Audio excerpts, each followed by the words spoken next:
The Annals and Antiquities of Rajasthan by Colonel James Todd. A selection of readings presented by Dr. Vijay Rawal. Preface.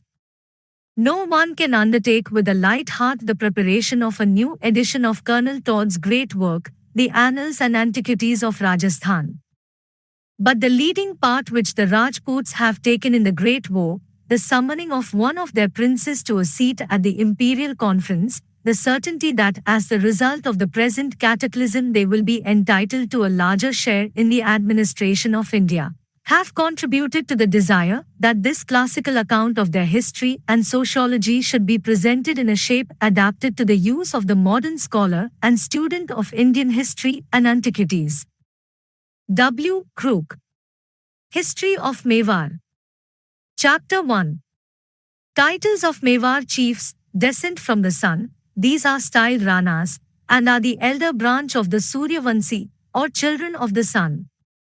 Another patronymic is Raghuvanshi, derived from a predecessor of Rama, the focal point of each scion of the solar race.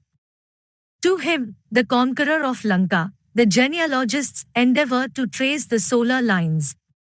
The titles of many of these claimants are disputed, but the Hindu tribes yield unanimous suffrage to the Prince of Mewar as the legitimate heir to the throne of Rama, and style him Hindu Suraj, or son of the Hindus. He is universally allowed to be the first of the 36 royal tribes, nor has a doubt ever been raised respecting his purity of descent. Many of these tribes have been swept away by time, and the genealogist, who abhors a vacuum in his mystic page, fills up their place with others, mere science of some ancient but forgotten stem. Stability of Mewar state. With the exception of Jaisalmer, Mewar is the only dynasty of these races which has outlived 8 centuries of foreign domination, in the same lands where conquest placed them. The Rana still possesses nearly the same extent of territory which his ancestors held when the conqueror from Ghazni first crossed the blue waters of the Indus to invade India, while the other families now ruling in the northwest of Rajasthan are the relics of ancient dynasties driven from their pristine seats of power, or their junior branches, who have erected their own fortunes. This circumstance adds to the dignity of the Ranas, and is the cause of the general homage which they receive, notwithstanding the diminution of their power. Though we cannot give the princes of Mewar an ancestor in the Persian Nushirvan, nor assert so confidently as Sir Thomas Roe his claims to descent from the celebrated Porus, the opponent of Alexander, we can carry him into the regions of antiquity more remote than the Persian, and which would satisfy the most fastidious in respect to ancestry. Origin of the Rajputs. In every age and clime we observe the same eager desire after distinguished pedigree, proceeding from a feeling which, though often derided, is extremely natural. The Rajaputras are, however, scarcely satisfied with discriminating their ancestors from the herd of mankind.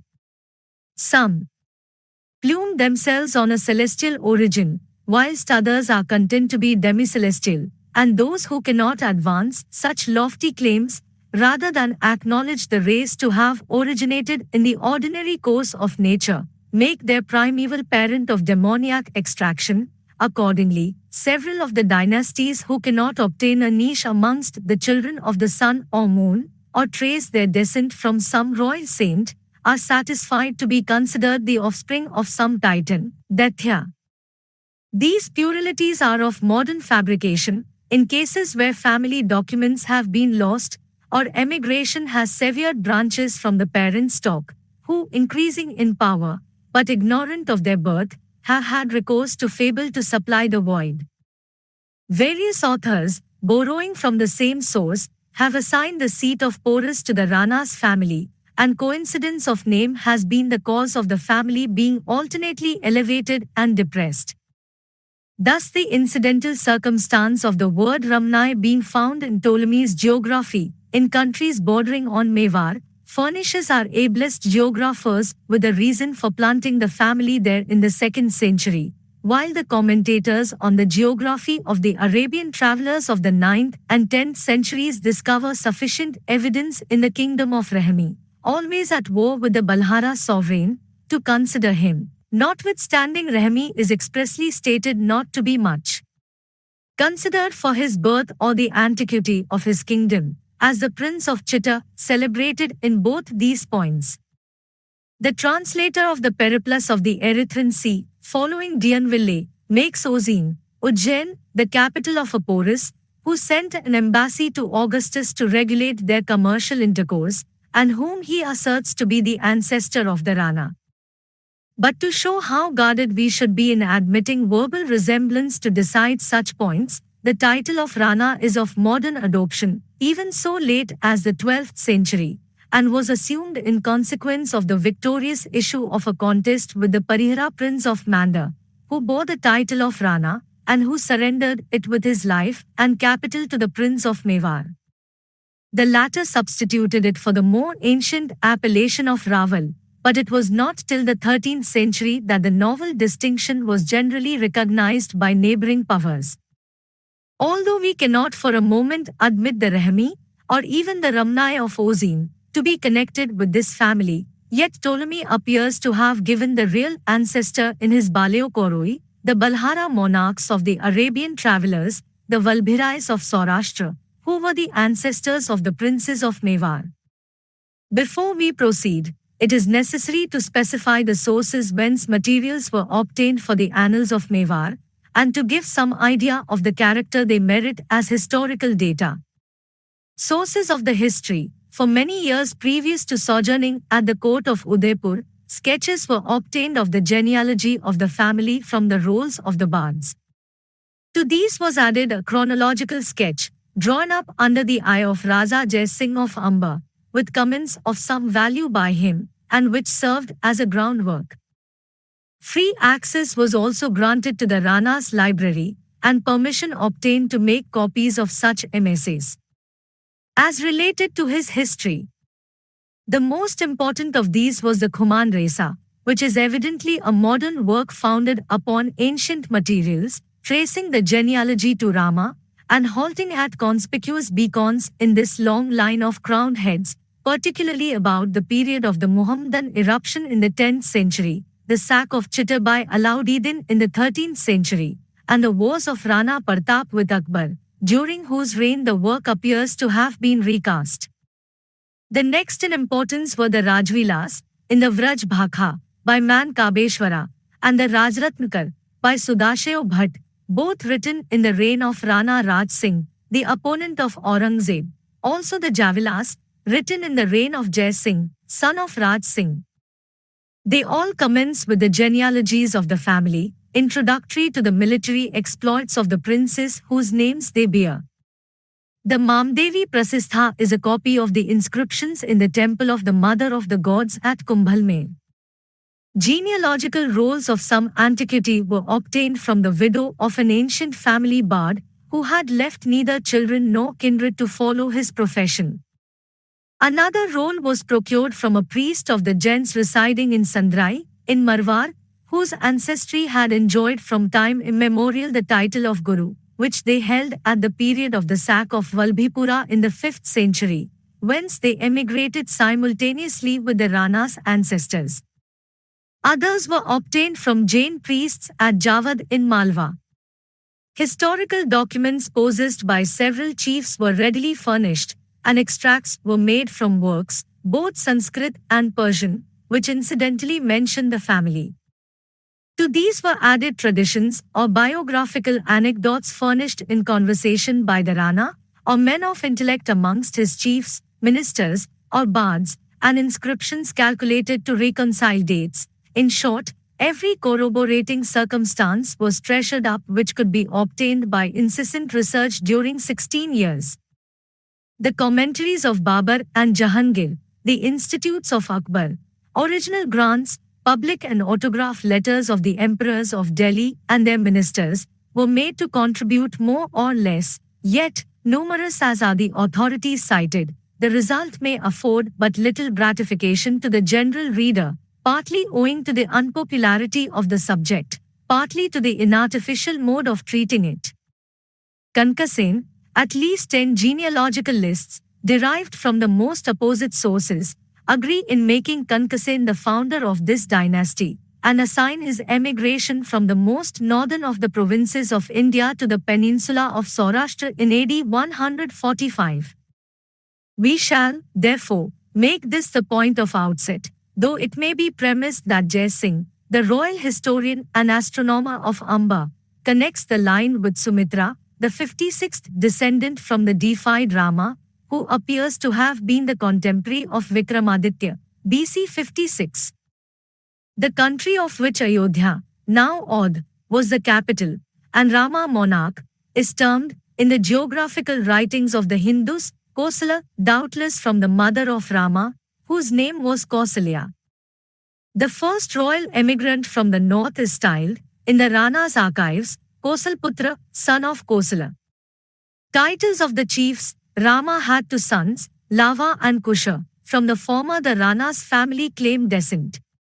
He is stated to have built Lahore, the ancient low court, and the branch from which the princes of Mewar are descended resided there until Kankasen emigrated to Dwarka. The difficulty of tracing these races through a long period of years is greatly increased by the custom of changing the appellation of the tribe, from conquest, locality, or personal celebrity. Sen seems to have been the martial termination for many generations. This was followed by Dit, or Aditya, a term for the sun. The first change in the name of the tribe was on their expulsion from Saurashtra, when for the generic term of Suryavanshi was substituted the particular appellation of Guhilot. This name was maintained till another event dispersed the family, and when they settled in Ahar, Aharya became the appellative of the branch. This continued till loss of territory and new acquisitions once more transferred the dynasty to Sesoda, a temporary capital in the western mountains. The title of Ranavat, borne by all descendants of the blood royal since the eventful change which removed the seat of government from Chitta to Udaipur, might in time have superseded that of Sesodia, if continued warfare had not checked the increase of population, but the Guhilot branch of the Suryavanshi still retained the name of Sesodia. Having premised thus much, we must retrograde to the darker ages, through which we shall endeavor to conduct this celebrated dynasty, though the clue sometimes nearly escapes from our hands in these labyrinths of antiquity. When it is recollected to what violence this family has been subjected during the last 8 centuries, often dispossessed of all but their native hills and compelled to live on their spontaneous produce, we could scarcely expect that historical records should be preserved. Chitta was thrice sacked and destroyed, and the existing records are formed from fragments, registers of births and marriages, or from the oral relations of the bards. Legend of Kankasen. By what route Kankasen, the first emigrant of the solar race, found his way into Saurashtra from Lokot, is uncertain. He, however, wrested dominion from a prince of the Parmar race, and founded Birnagra in the 2nd century, AD 144. 4 generations afterwards, Vijayasen, whom the prince of Amba calls Nushirvan, founded Vijapur, supposed to be where Dholka now stands, at the head of the Saurashtra peninsula. Vidarbha was also founded by him, the name of which was afterwards changed to Sihor. But the most celebrated was the capital, Valbhipura, which for years baffled all search, till it was revealed in its now humbled condition as Vala, 10 miles west of Bhavnagar. The existence of this city was confirmed by a celebrated Jain work, the Satrunjay Mahatma. The want of satisfactory proof of the Rana's emigration from thence was obviated by the most unexpected discovery of an inscription of the 12th century, in a ruined temple on the tableland forming the eastern boundary of the Rana's present territory, which appeals to the walls of Vallabhi for the truth of the action it records. And a work written to commemorate the reign of Rana Raj Singh opens with these words: "In the west is Saurats, a country well known. The barbarians invaded it, and conquered Balkanath, all fell in the sack of Valbhipura, except the daughter of the Parmara." And the Sandrai roll thus commences: "When the city of Vallabhi was sacked, the inhabitants fled and founded Bali, Sandrai, and Nadol in Mordardes. These are towns yet of consequence, and in all the Jain religion is still maintained, which was the chief worship of Valbhipura when sacked by the barbarian. The records preserved by the Jains give AD 524 as the date of this event. The tract about Valbhipura and northward is termed Bhal, probably from the tribe of Bala, which might have been the designation of the Rana's tribe prior to that of Guhilot, and most probably Multan, and all these regions of the Kathi, Bala, etc., were dependent on Lokot, whence emigrated Kankasen, thus strengthening the surmise of the Scythic descent of the Ranas, though now installed in the seat of Rama. The sun was the deity of this northern tribe, as of the Rana's ancestry, and the remains of numerous temples to this grand object of Scythic homage are still to be found scattered over the peninsula, whence its name, Saurashtra, the country of the Saurus, or sun worshippers, the Surastrine or Sirastrine of ancient geographers, its inhabitants, the Suros of Strabo. Besides these cities, the MSs give Gaini as the last refuge of the family when expelled from Saurashtra. One of the poetic chronicles thus commences, the barbarians had captured Gajni. The house of Siladitya was left desolate. In its defense his heroes fell, of his seed but the name remained. Invaders of Saurashtra, these invaders were Scythic, and in all probability a colony from the Parthian kingdom, which was established in sovereignty on the Indus in the 2nd century, having their capital at Samindara, where the ancient Yadu ruled for ages, the Minnagra of Aryan, and the Mankir of the Arabian geographers. It was by this route, through the eastern portion of the valley of the Indus, that the various hordes of Geti or Jats, Huns, Kamri, Kathi, Makwana, Bala and Aswarya had peopled this peninsula, leaving traces still visible. The period is also remarkable when these and other Scythic hordes were simultaneously abandoning Higher Asia for the cold regions of Europe and the warm plains of Hindustan. From the 1st to the 6th century of the Christian era, various records exist of these eruptions from the north. Gibbon mentions one in the 2nd century, which fixed permanently in the Saurashtra peninsula, and the latter, from original authorities, describes another of the Geti or Jats, styled by the Chinese Yuchi, in the north of India. But the authority directly in point is that of Cosmas, surnamed Indicoplastes, who was in India during the reign of Justinian, and that of the first monarch of the Chinese dynasty of Lin.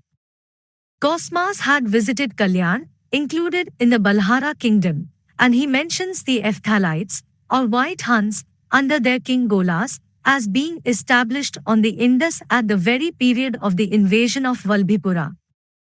Aryan, who resided in the 2nd century at Barukja, Baruch, describes a Parthian sovereignty as extending from the Indus to the Narmada. Their capital has already been mentioned, Minagra.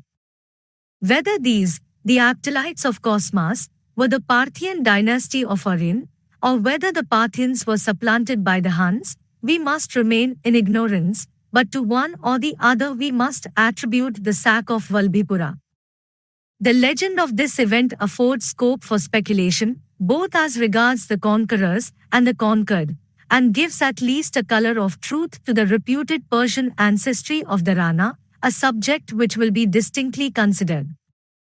The solar orb, and its type, fire, were the chief objects of adoration of Siladitya of Valbhipura. Whether to these was added that of the lingam, the symbol of Balnath, the sun, the primary object of worship with his descendants, may be doubted. It was certainly confined to these, and the adoption of strange gods by the Suryavanshi Guhilot is comparatively of modern invention. The fountain of the sun, there was a fountain, Suryakunda, sacred to the sun at Valbhipura, from which arose, at the summons of Siladitya, according to the legend, the 7-headed horse Saptasv, which draws the car of Surya, to bear him to battle. With such an auxiliary no foe could prevail, but a wicked minister revealed to the enemy the secret of annulling this aid, by polluting the sacred fountain with blood.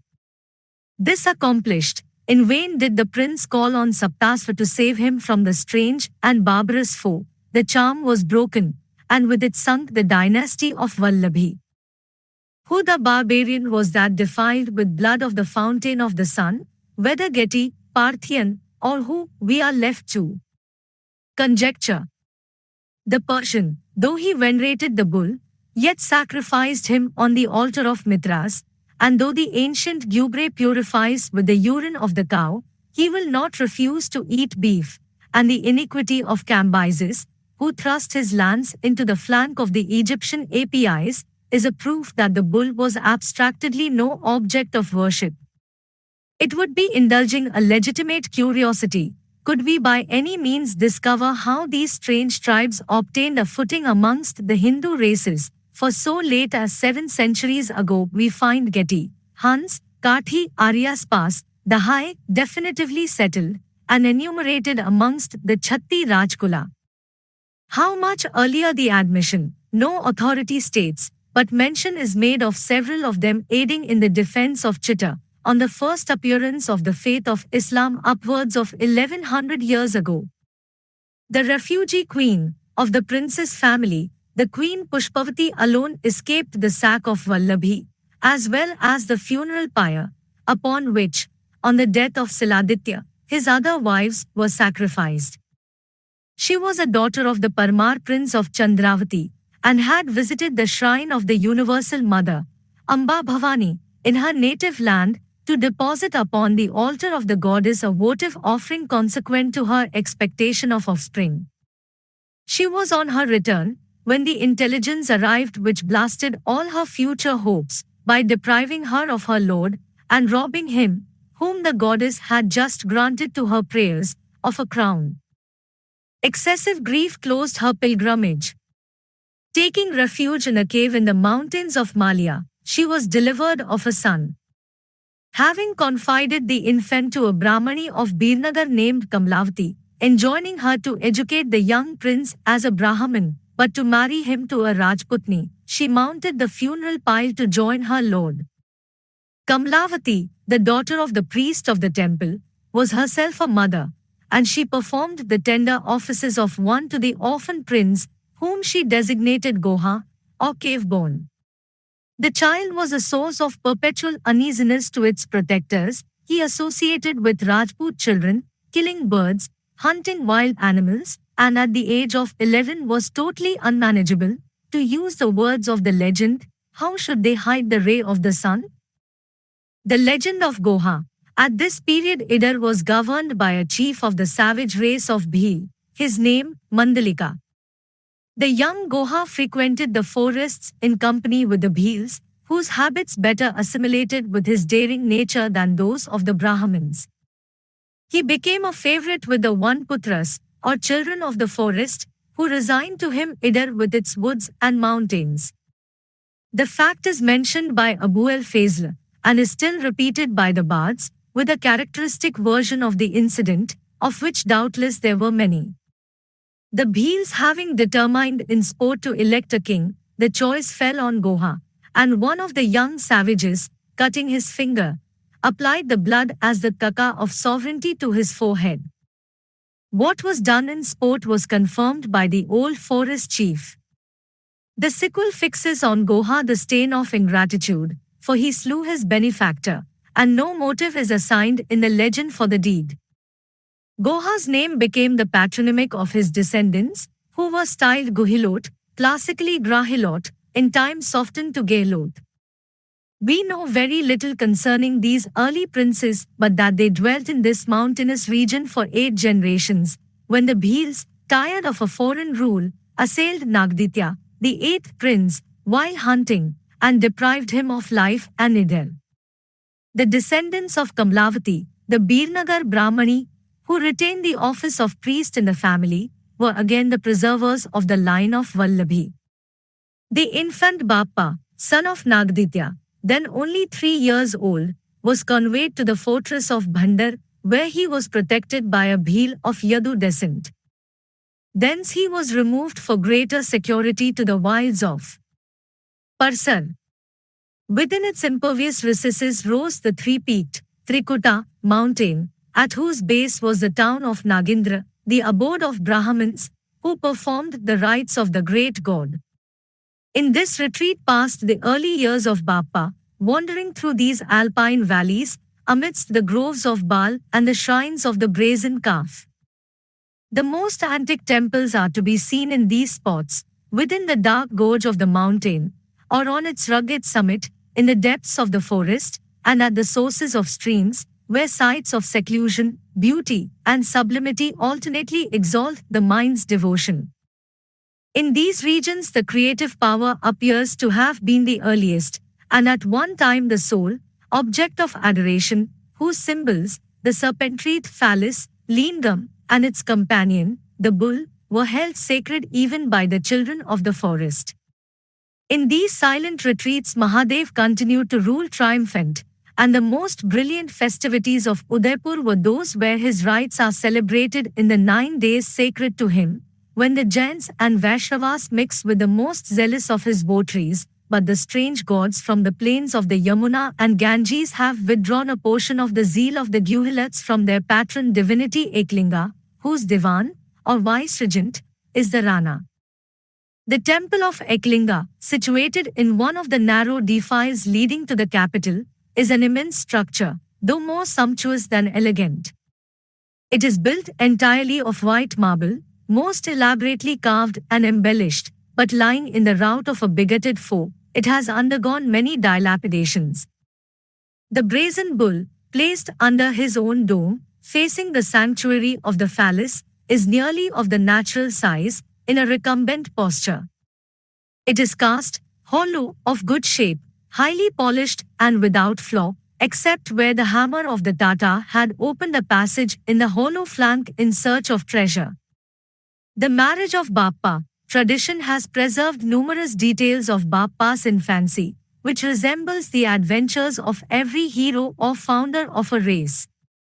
The young prince attended the sacred kine, an occupation which was honorable even to the children of the sun, and which they still pursue, possibly a remnant of their primitive Scythic habits.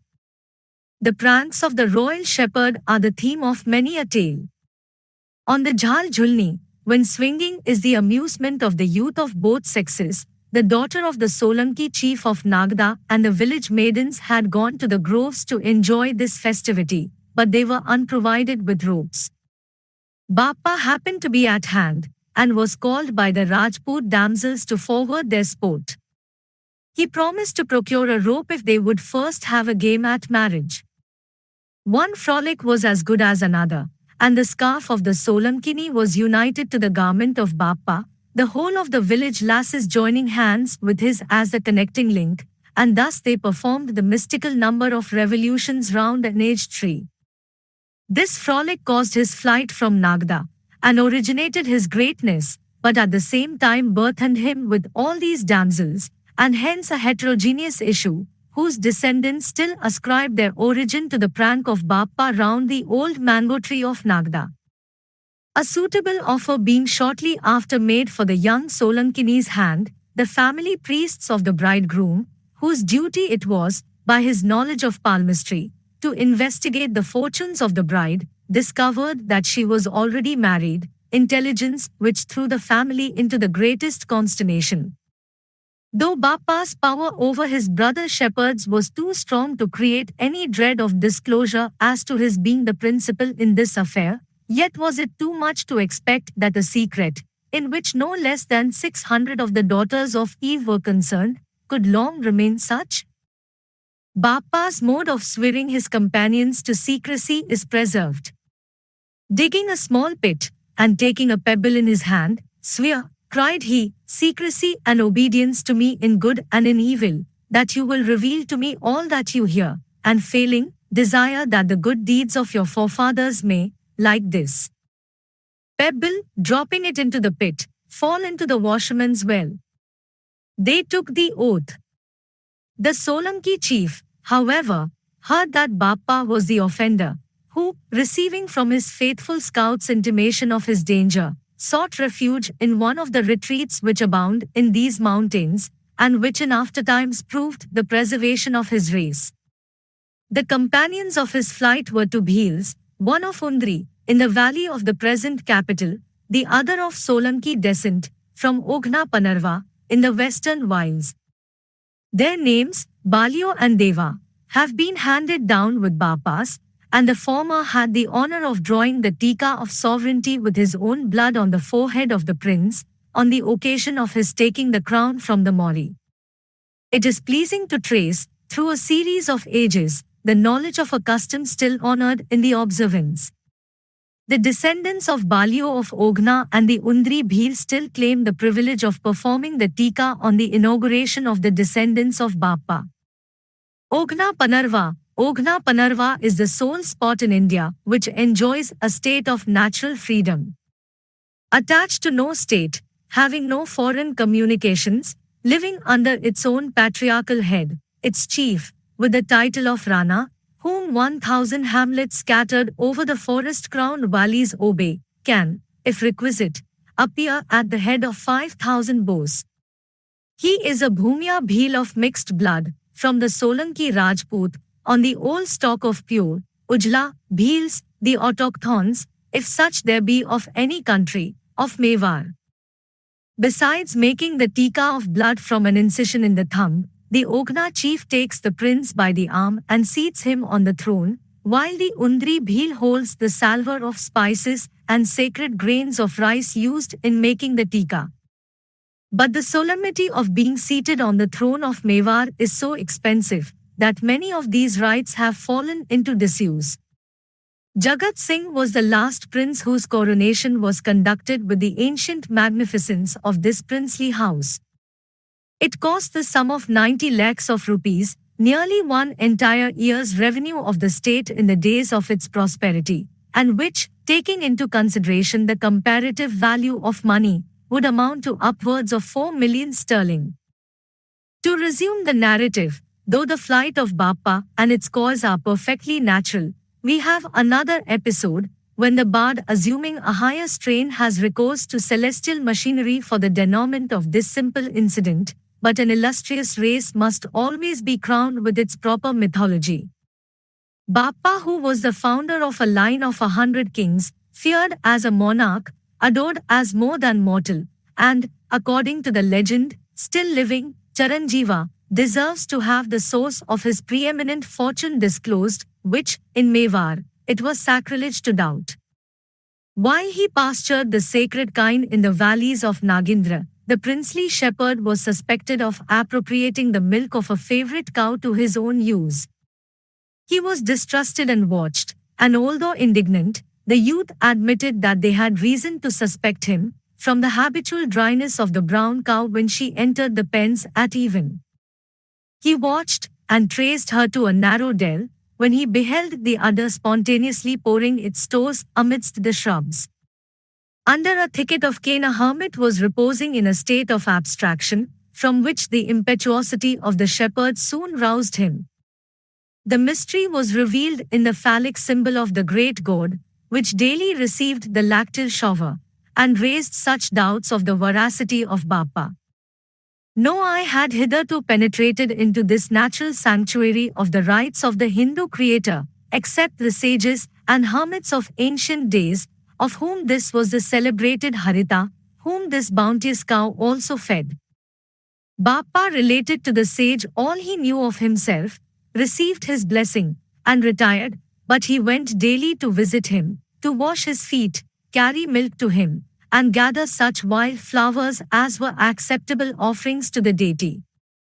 In return he received lessons of morality, and was initiated into the mysterious rites of Siva, and at length he was invested with the triple cordon of faith by the hands of the sage, who became his spiritual guide, and bestowed on his pupil the title of Regent, Divan, of Eklinga.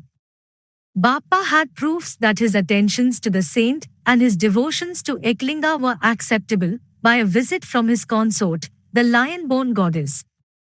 From her hand he received the panoply of celestial fabrication, the work of Vishwakarma, the Vulcan of Eastern mythology, which outvies all the arms ever forged for Greek or Trojan. The lance, bow, quiver, and arrows, a shield and sword, more famed than Balisarda, which the goddess girded on him with her own hand. The oath of fidelity and devotion was the relief of this celestial investiture. Thus initiated into the mysteries of the first, Adi, admitted under the banners of Bhavani, Harita resolved to leave his pupil to his fortunes, and to quit the worship of the symbol for the presence of the deity in the mansions above.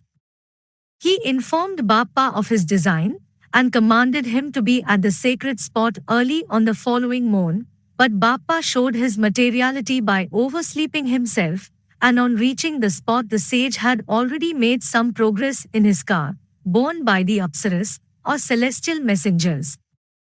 He checked his aerial ascent to give a last token of affection to his pupil, and desiring him to reach up to receive his blessing, Bappa's stature was extended to 20 cubits, but as he did not reach the car, he was commanded to open his mouth, when the sage did what was recorded as performed, about the same period, by Muhammad, who spat into the mouth of his favorite nephew, Hussein, the son of Ali.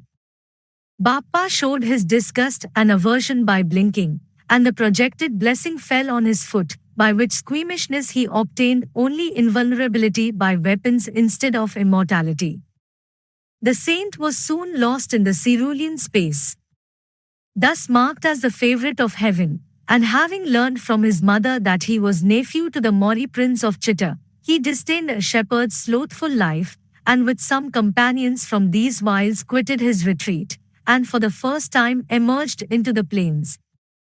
But, as if the brand of Bhavani was insufficient, he met with another hermit in the forest of the Tiger Mount, the famed Gorkhanath, who presented to him the double-edged sword, which, with the proper incantation, could sever rocks. With this he opened the road to fortune leading to the throne of Chitta. Chitta was at this period held by the Mauri prince of the Pramar race, the ancient lords of Malwa, then paramount sovereigns of Hindustan, but whether this city was then the chief seat of power is not known. Various public works, reservoirs, and bastions yet retain the name of this race. Bappa's connection with the Mauri obtained him a good reception. He was enrolled amongst the savants or leaders, and a suitable estate conferred upon him. The inscription of the Mauri prince's reign, so often alluded to, affords a good idea of his power, and of the feudal manners of his court. He was surrounded by a numerous nobility, holding estates on the tenure of military service, but whom he had disgusted by his neglect, and whose jealousy he had provoked by the superior regard shown to Bappa. A foreign foe appearing at this time, instead of obeying the summons to attend, they threw up their grants, and tauntingly desired him to call on his favorite. Bappa undertook the conduct of the war, and the chiefs, though dispossessed of their estates, accompanied him from a feeling of shame. The foe was defeated and driven out of the country, but instead of returning to Chitta, Bappa continued his course to the ancient seat of his family. Ghazni expelled the barbarian called Salim, placed on the throne a chief of the Chaura tribe, and returned with the discontented nobles. Bappa, on this occasion, is said to have married the daughter of his enemy. The nobles quitted Chitta, leaving their defiance with their prince. In vain were the spiritual preceptor, guru, and foster brother, Dhabhai, sent as ambassadors. Their only reply was that as they had eaten his salt, they would forbear their vengeance for 12 months. The noble deportment of Bappa won their esteem, and they transferred to him their service and homage. With the temptation of a crown, the gratitude of the Grahilot was given to the vines.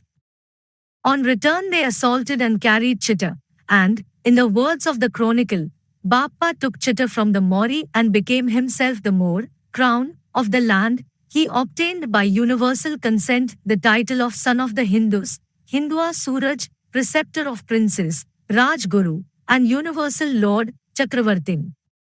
He had a numerous progeny, some of whom returned to their ancient seats in Saurashtra, whose descendants were powerful chieftains in that tract so late as Akbar's reign. 5 sons went to Marwar, and the ancient Gohils of the land of Kher, expelled and driven to Gohilwal, now in Bhavnagar, Valbhipur, Lathi, Palitana and Rajpipla have lost sight of their ancestry, and by a singular fatality are in possession of the wreck of Valbhipura, ignorant of its history and their connection with it, and following marine and mercantile pursuits, and the office of the bard having fallen into disrepute, they cannot trace their forefathers beyond Khirdhar. The close of Bappa's career is the strangest part of the legend, and which it might be expected they would be solicitous to suppress.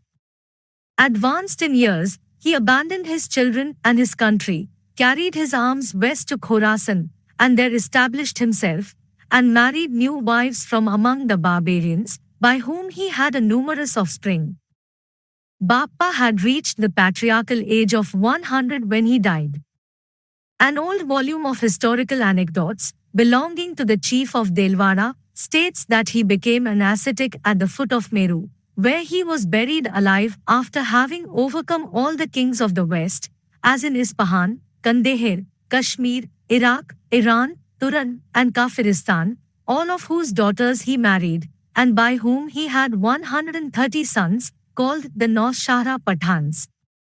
Each of these founded a tribe, bearing the name of the mother. His Hindu children were 98 in number, and were called Agniupasi Suryavansi, or sunborn fire worshippers.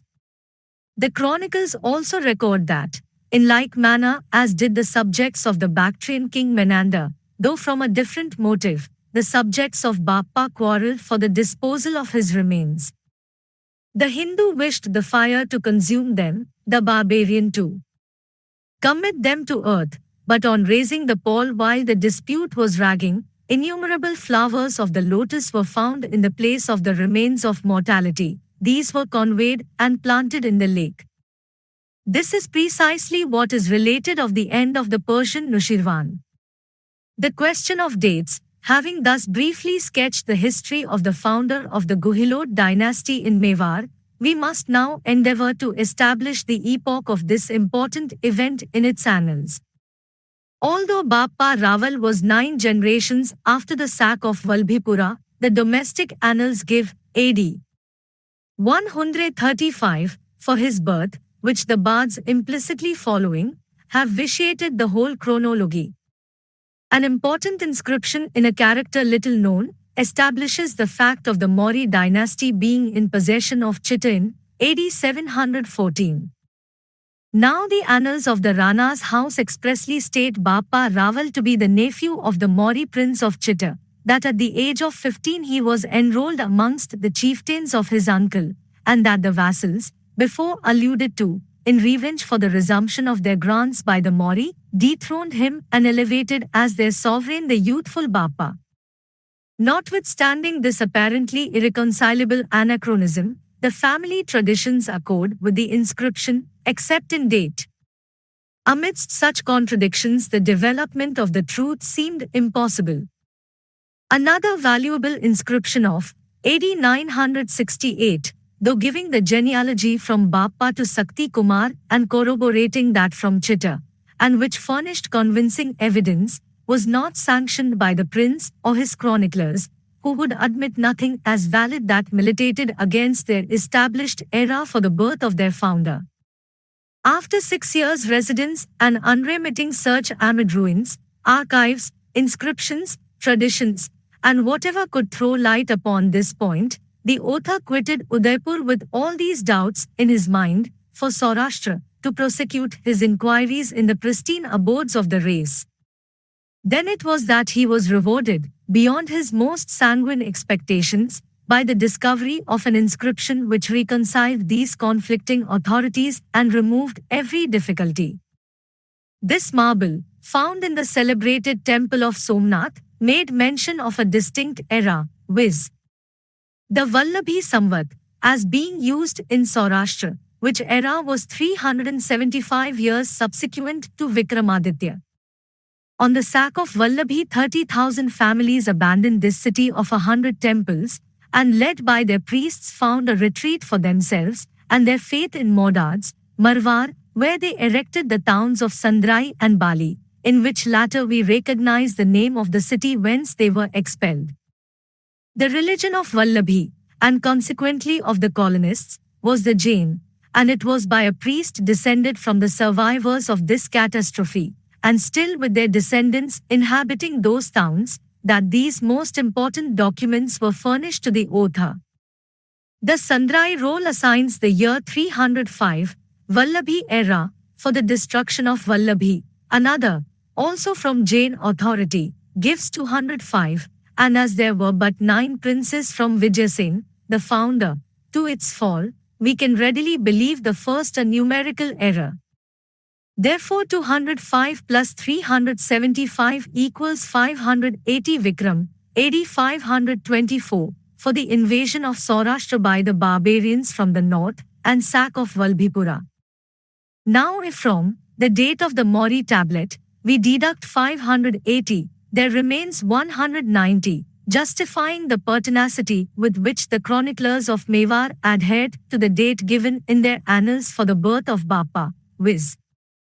191, though they were ignorant that this period was dated from the flight from Valbhipura. Bappa, when he succeeded to the Mauri prince, is said to have been 15 years old, and his birth being 1 year anterior to the Mauri inscription of 770 plus 14 equals AD 728, is the period for the foundation of the Guhilot dynasty in Mewar, since which, during a space of 1100 years, 59 princes lineally descended from Bappa have sat on the throne of Chitta. Though the bards and chroniclers will never forgive the temerity which thus curtails the antiquity of their founder, he is yet placed in the dawn of chivalry, when the Carlovingian dynasty was established in the west, and when Walid, whose bands planted the green standard on the Ebro, was commander of the faithful. From the deserted and now forgotten city of the sun, Atpur, the abode of wild beasts and savage bheels, another memorial of the princes of Mewar was obtained. It relates to the prince Sakti Kumar. Its date is AD 968, and it contains the names of 14 of his ancestors in regular succession. Amongst these is Bappa, or Sela. When compared with the chronicles and family archives, it was highly gratifying to find that, with the exception of one superfluous name and the transposition of others, they were in perfect accordance. Hame says, poets, though they disfigure the most certain history by their fictions, and use strange liberties with truth, when they are the sole historians, as among the Britons, have commonly some foundation for their wildest exaggerations. The remark is applicable here, for the names which had been mouldering for 9 centuries, far from the abode of man, are the same they had worked into their poetical legends. It was at this exact epoch that the arms of Islam, for the first time, crossed the Indus. In the 95th year of the Hejra, Muhammad bin Qasim, the general of the Caliph Walid, conquered Sindh and penetrated, according to early Arabian authors, to the Ganges, and although Elmasin mentions only Sindh, yet other Hindu states were at this period convulsed from the same course. Witness the overthrow of Manikrai of Ajmer, in the middle of the 8th century, by a foe coming in ships, Anjar specified as the point where they landed. If any doubt existed that it was Qasim who advanced to Chitta and was defeated by Bappa, it was set at rest by finding at this time in Chitta Dahir, the prince of Debil. Abu al-Fazl records, from Arabian authorities, that Dahir was lord of Sindh, and resided at his capital, Debil, the first place captured by Qasim in 95. His miserable end, and the destruction of his house, are mentioned by the historian, an account for the son being found with the Mauri prince of Chitta. 9 princes intervened between Bappa and Sakti Kumar, into centuries, 22 years to each reign, just the time which should elapse from the founder, who abandoned his country for Iran, in or AD 764. Having thus established 4 epochs in the earlier history of the family, viz. Kankasen, AD 144, Siladitya, and sack of Vallabhi, AD 524. Establishment in Chitta and Mewar, AD 720, Sakti Kumar, AD 1068, we may endeavor to relieve this narrative by the notices which regard their Persian descent.